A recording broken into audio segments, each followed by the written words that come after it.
কখনো বা মেঘ, কখনো বারুদ, কিছু ঋণ থেকে যায়, হয় না তো শোধ।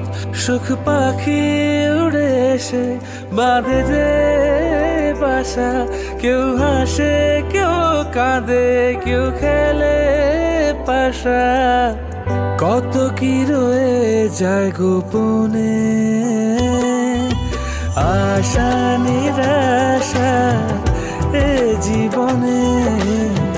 চলে ভাঙা ঘোড়া, সুখ পাখি ধরা দিয়ে হয় ধরা। সুখ পাখি, সুখ পাখি রে, সুখ পাখি, সুখ পাখি, সুখ পাখি রে।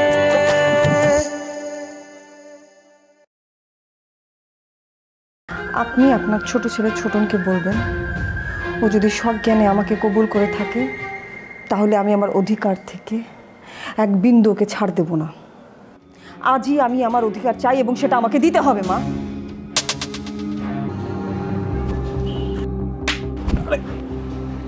বেয়াদব, আমাদের পারিবারিক সমস্যা নিয়ে তোকে কথা বলতে কে বলেছে? এত বড় সাহস তোকে কে দিল? ও বাবা, তবে আমিও বেনি করতে জানি না আসলে। হ্যাঁ, আর কি কি জানো তুমি বলো তো মা? আমি তবে একটা ঝুটি করতে পারি।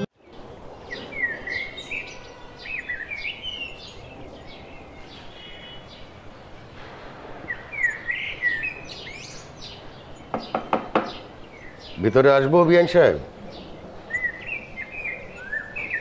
জি জি বিয়ান সাহেব, আসুন ভিতরে আসুন, বসুন।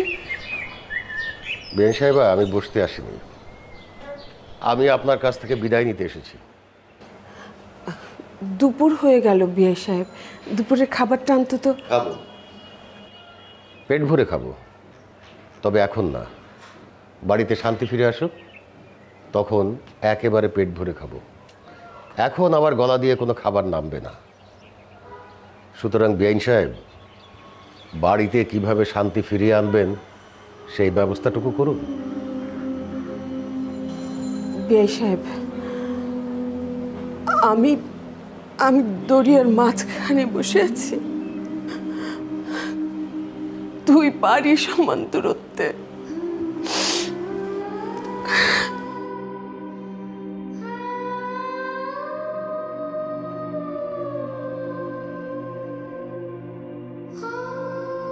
দেখুন বিয়ান সাহেবা, এখন আবেগের সময় না। আবেগ দিয়ে কথা বলা এখন ভালোও লাগবে না। বাস্তবতায় আসুন।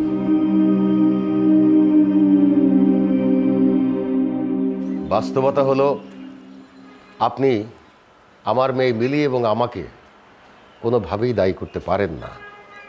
আর সেটা যদি হয়, তার দায়ভার তো আমরা দেব না। আমি চাই আমার মেয়ে ভালো থাকুক,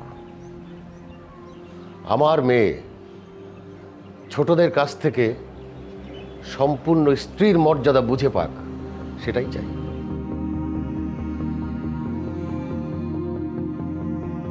আমি আমার মেয়েকে ভালো দেখতে চাই। আমি চাই ছোটন আমার মেয়েকে যথাযথ সম্মান দিয়ে স্ত্রীর মর্যাদা দিক। সে দায়িত্ব পালনে সে যদি ব্যর্থ হয়, তাহলে। বিয়ান সাহেব, আপনি আপনি কি বলতে চাচ্ছেন, কিংবা কি বলে গেলেন, আমি সেটা ঠিক বুঝতে পারি।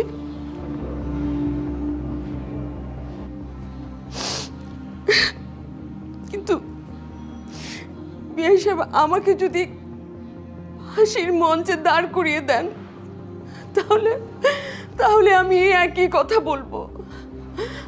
আমি আমি নিরুপায়।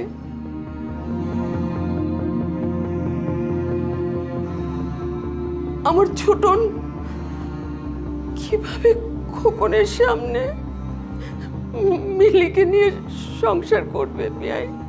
তাহলে ছোটন আর মিলিকে আলাদা করে দিন, অথবা আমি ওদেরকে নিয়ে যাই। আর সেটাও যদি না পারেন, তাহলে আপনার বড় ছেলে খোকনকে বিয়ে করিয়ে দিন।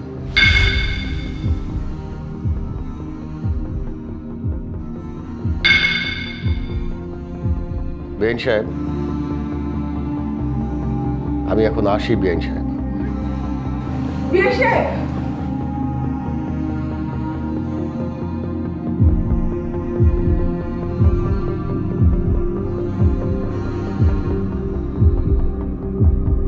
তাহলে আপনার বড় ছেলে খোকনকে বিয়ে করিয়ে দিন।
তাহলে আপনার বড় ছেলে খোকনকে বিয়ে করিয়ে দিন। একটু অল্প অল্প এই তো মা।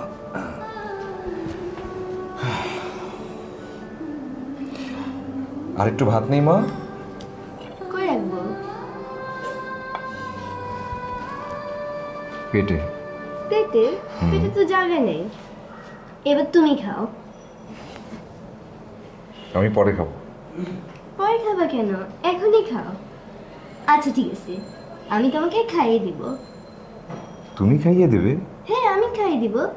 আমি বাবাকে খাইয়ে দিই নাই? দে, এখন তুমি খাও। না,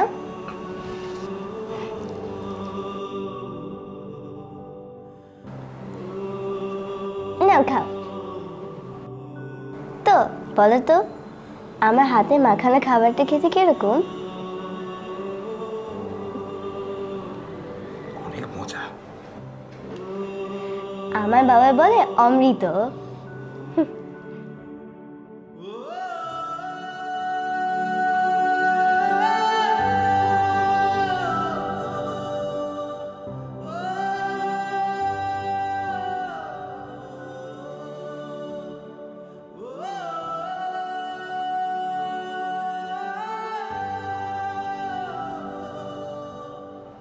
নানু ভাই দাঁড়াও, কই যাচ্ছ? দাঁড়াও। নানু ভাই, আমি না বলেছিলাম আমি আমার একটা আঙ্কেলের সাথে দেখা করে দিব? চলো না দেখা করে দিই, আসো।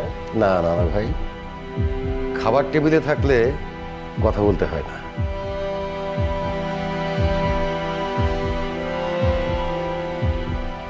পরিচয়ও হতে হয় না। আমি আবার যখন আসবো তখন পরিচয় হয়ে নেব। কিন্তু নানু ভাই, আমার তো অনেক গল্প ছিল তোমাকে বলবো, তুমি এখন যাচ্ছ কেন? তোমার সব গল্প জমা করে রাখো না ভাই, আমি আবার যখন আসবো তোমার সব গল্প শুনবো, কেমন? তাড়াতাড়ি আসবে কিন্তু।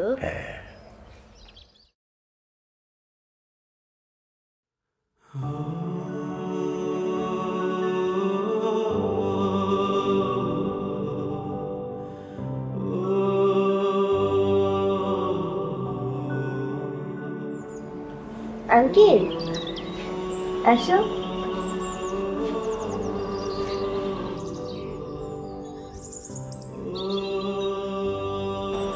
না আঙ্কেল, খাবে না?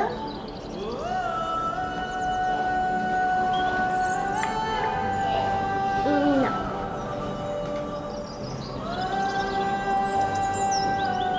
সত্যি মজা। Thank you so much.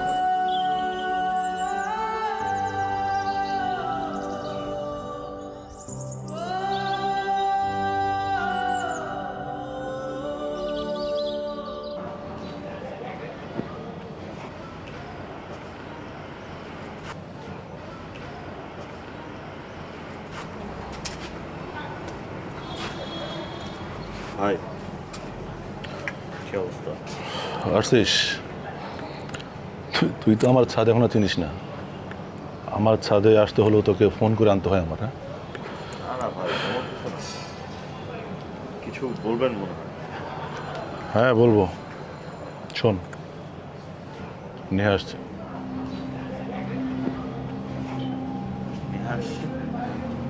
হ্যাঁ হ্যাঁ আসছে, কথা বল। আরে বাবা, কথা বলার সমস্যা কোথায়? তুই না সারা জীবন শুধু তোরটাই দেখছিস। একটা মানুষ আসছে, কথা বল। কথা বলে প্রবলেম কোথায়?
জানি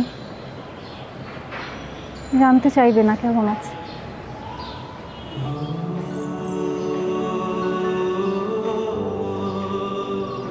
কিন্তু তোমার চোখ দুটো লুকিয়েও না আমার কাছ থেকে। কারণ এই চোখ দুটো দেখলে আমি বুঝতে পারি তুমি কেমন আছো। আজ কতদিন পরে তুমি আমার সামনে দাঁড়িয়ে আছো, জানতে তো ইচ্ছে করবেই। বলো তুমি কেমন আছো?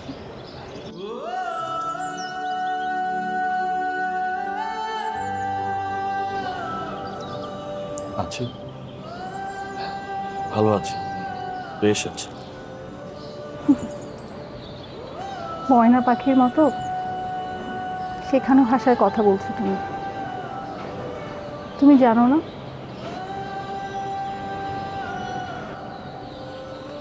তোমার নীরবতা আমার ভেতরটাকে ছিন্ন বিচ্ছিন্ন করে দেয়।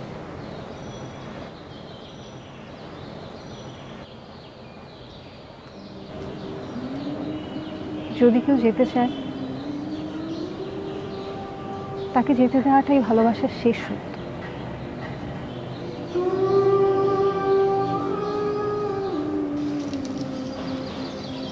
কৈফিয়ত চাইনি যে তোমাকে তোমার মতো করে যেতে দিয়েছি, বরং আমি এক পা সরে এসেছি তুমি যেন তোমার মতো করে ছুঁড়ে যেতে পারো। তোমার নীরবতাটাই আমার চলে যাওয়ার ইঙ্গিত। কিন্তু আজ যে আমি একটা অনুরোধ নিয়ে এসেছি, যদি তুমি অনুমতি দাও তাহলে আমি সেটা বলতে চাই, প্লিজ।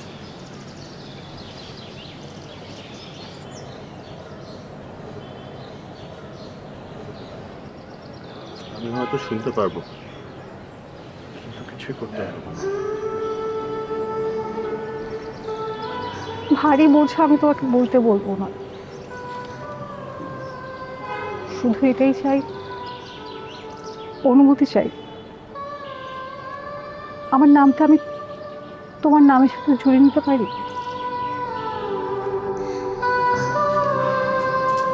কি বলছো সব? এটা কখনো সম্ভব না। যা হারিয়েছে সেটা কেন আবার ফিরিয়ে আনার চেষ্টা করছো?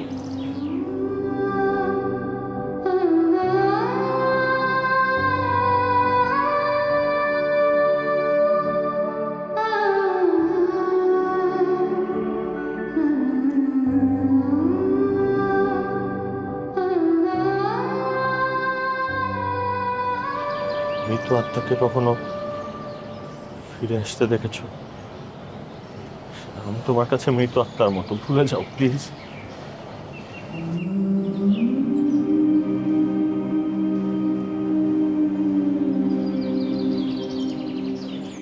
নতুন করে শুরু কর।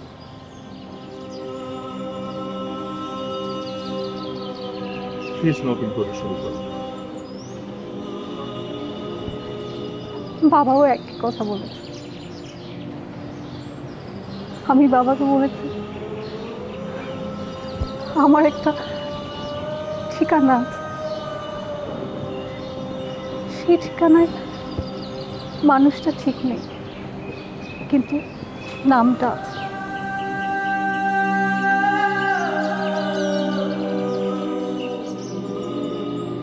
আমি শুধু তোমার পরিচয়টা নিয়ে বাঁচতে চাই, আর কিচ্ছু চাই না।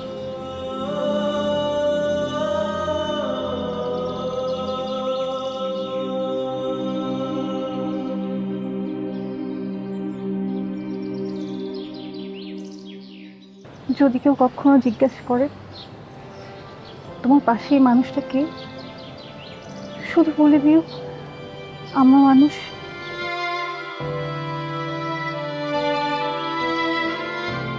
কোনো সম্পর্কে নামের প্রয়োজন নেই ছোটন। আমি চাই না তুমি হিসেব দাও কারো কাছে,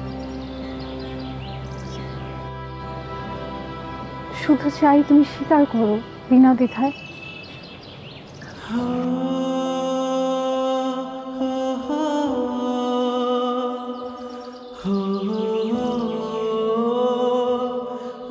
এটা শুধু ভুল নয়, এটা অন্যায়। যে অন্যায়টা তুমি নিজের সাথে করছো।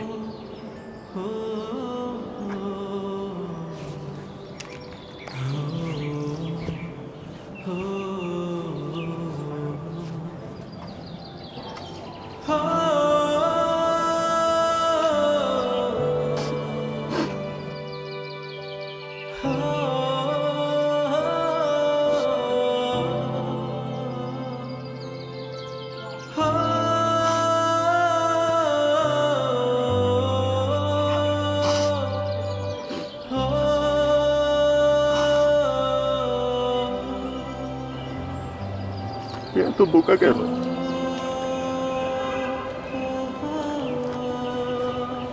এত বোকা হলে হয়? মানুষ এত বোকা হয়?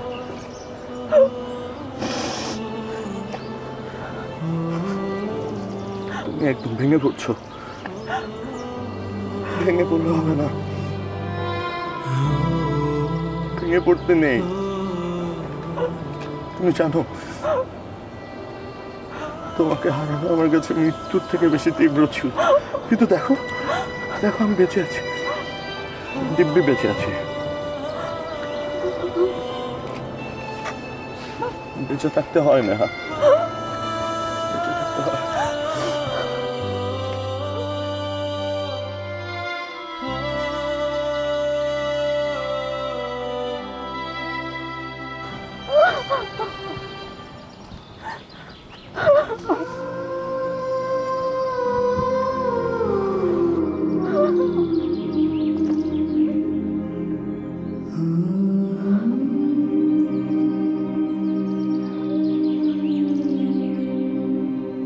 তোমার শরীরের ঘ্রাণ আমাকে শান্ত শীতল করে।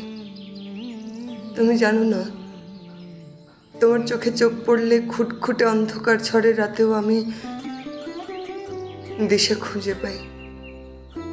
মানুষ মরে অবহেলায়, অনাদরে, হতাশায়। আমাকে মেরে ফেললে ছোট। আরে ভাই, বাসায় আছো? হ্যাঁ, অনেকদিন আসা হয় না তোমার বাসায়, মনটাও ভালো নেই। সন্ধ্যার সময়টা একটু তোমার ওখানেই কাটাবো ভাবছি। ওকে, হ্যাঁ, অন দ্য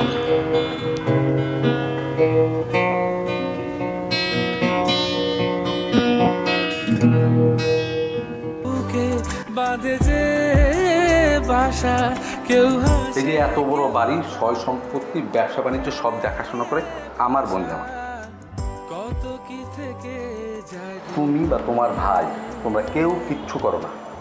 যদি এমন হতো, যদি আমার বোন জামাই ব্যবসা বাণিজ্য না দেখতো, তোমাদের মাথার উপরে না ছাদ থাকতো না। ভাই আমি আজকে উঠি, আমার আরেকটা প্যাক দেন। এই তুমি বেশি খেয়ে ফেলতো না? আরে না না, কিছু গাড়ি নিয়ে আসছো? আপনি দুশ্চিন্তা করেন না। আমার একটু শান্তি দরকার। কতদিন ঘুম হয় না, ঘুমানো দরকার তোমার বুকে মাথায়।